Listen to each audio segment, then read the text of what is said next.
Now, while the hot, dry climate of the Gulf certainly isn't conducive to growing tea, there's still a thirst for it in the region. And with the traditional tea markets of Kenya and Sri Lanka just a short hop away, regional brews are becoming more and more popular. So what's needed to start up your own tea business in the Middle East? Nima Abuwade went to meet the man in charge of Dubai's Tea Trading Centre. Hello, Richard. Nima. Hi. Welcome to the Dubai Tea Trading Centre. Thank you. Come on in. So what is it that you do here?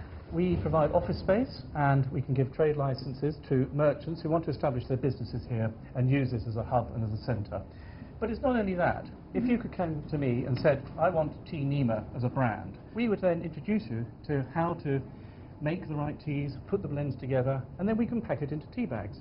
Wonderful. I can't wait to get started on brand Nima tea. No, I think it's got great potential. Great potential. This is a tasting room, and where the DTTC members can use the facility. They can brew their own teas and taste them here and create their own recipes. This is what we've described as raw tea, if you like. It's come straight from the tea estate. It hasn't been blended. So then it's up to us then to create your blend by taking a bit of that, a bit of that, a bit of that, and then blending it in the drum, which we'll see later. Pour me a cup of tea, I think, please, yes, sir. these are probably ready now for tasting. So this is the way we do it. Okay. You have a taste. I don't know what happened Okay, here. well, this is a rather noisy and messy process, but Right. the idea is then to slurp it and spray on the roof of the mouth so it falls as an atomized spray onto the tongue. You can pick up all the sensory information that you need and then you spit it out.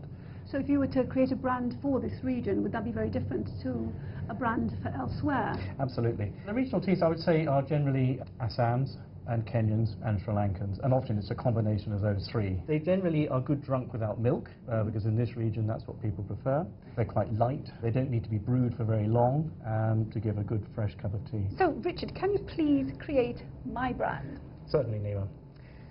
So we need to think about the sort of taste that you want, and if you want a strong cup of tea, then I think you're going to need some Assam. Okay, because that's So- right, I do want a strong cup of tea. Yes, so we'll have some of that. And something aromatic. Okay, now I think aromatic, and then I would add a bit of brightness to it and lift. Then let's put in some good Kenyan tea. Okay. This is from chai, so that will go in there as well. Tea, a lot of tea drinking is also visual, and people look at tea before they drink it. So this is where this Rwandan would be particularly useful. So Because it does what? it gives you the brightness, that sort of brilliance on the surface of the tea. Okay, well, can you show me around the rest of the... Let's take you around the warehouse and here. the blending.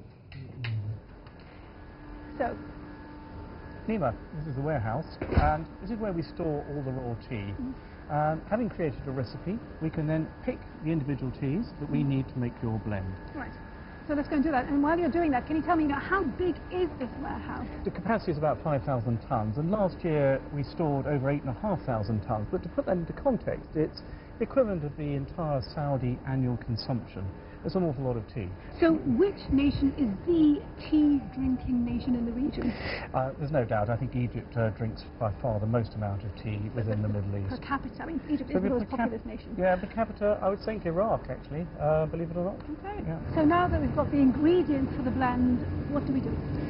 With having taken them from the warehouse, we take them into the blending room here, and the sacks are then tipped up conveyor.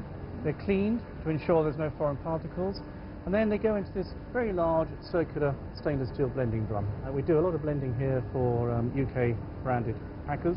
So why is that? We're very well placed for India, Sri Lanka, East Africa, and shipping the tea here is very simple. It's what Dubai is good at. We can have a container off a ship and within 24 hours.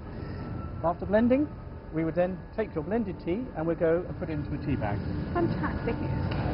One machine over there would produce about 10 million tea bags in a month. And what you do is you lease out these machines to your clients. That's right, and it works as a bit like a pay-as-you-go. We only charge you when you're using it. So how many tea bags do you package that are local versus international brands? I would say at the moment it's sort of 3/4 for local and 1/4 for the global market. But the dynamics of that are changing. We've got a number of customers now asking us to pack here for China and the US. And these are international brands? Not necessarily, no. These are local companies that want to export further afield. Like this one here? Yes, this is a good example. This tea is destined for Iraq, and The next one, 5-star, I can here? see that that one's destined for Libya. Okay. And these are homegrown brands? Absolutely, that yes. were created here with your help? That's right. We introduced the Emiratis to the experts, and they were able to put this together. And here we have Mecca tea. I mean, That's right. does it go to Mecca? It does go to Saudi Arabia, yes. Okay, so if I wanted to create my own brand, how much money would I need to have? I think you should be thinking in terms of sort of $20,000 to $25,000 as a starter. Can you give me just a feel for a sort of typical person that would come and knock on your door saying, I want to create my own brand? Often they have existing businesses. They may have a fruit juice business or an eggs, and they have their own distribution, so they understand their markets, and they want to add a tea brand to their portfolio. That would be a sort of typical profile. Okay, well, where's our tea? Jabba, here you are, Nima. This is the blend we created earlier. Thank you. Your nice, strong cup of tea. Let's see. Smells good. Gets my vote. There you go. Right, well, it's time for us to take a quick break now, but